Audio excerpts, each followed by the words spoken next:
नमो नमः। आज की कक्षा में हम लोग पढ़ेंगे संख्या ज्ञानम, जिसे गणना भी कहते हैं।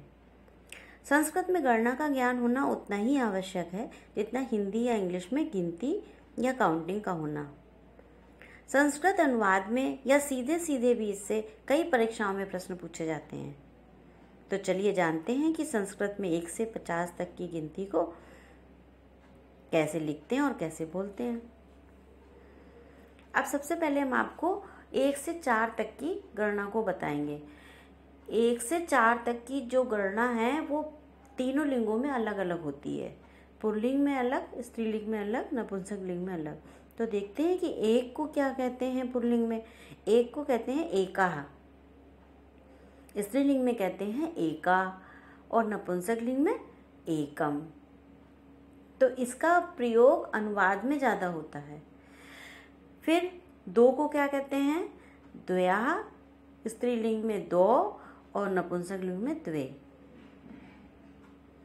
फिर 3 को कहते हैं त्रयः, तिस्रः और त्रीणि। फिर 4 को कहते हैं चत्वारः, चतुर्सः और चत्वारि। ठीक है। अब 5 के बाद से सभी लिंगों में एक समान गणना चलती है, उसमें कोई परिवर्तन नहीं होता है। तो देखते हैं कि 5 को पंच, 6 षट, 7 सप्त, 8 अष्ट, 9 नव और 10 10।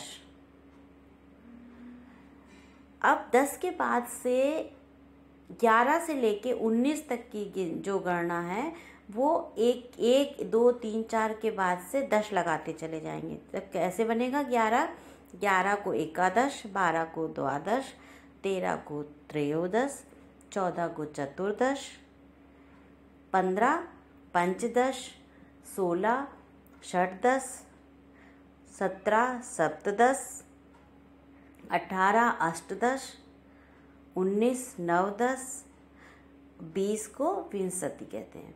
अब 21 से लेकर के 29 तक 1 2 3 4 के बाद विंशति लगाएंगे और इसी तरीके से गणना बनती चली जाएगी। तो 21 को क्या कहेंगे, एक विंशति, 22 द्वाविंशति, 23 त्रयोविंशति, 24 चतुर्विंशति, 25 पंचविंशति, 26 षड्विंशति, 27 सप्तविंशति, 28 अष्टाविंशति, 29 नवविंशति, 30 63।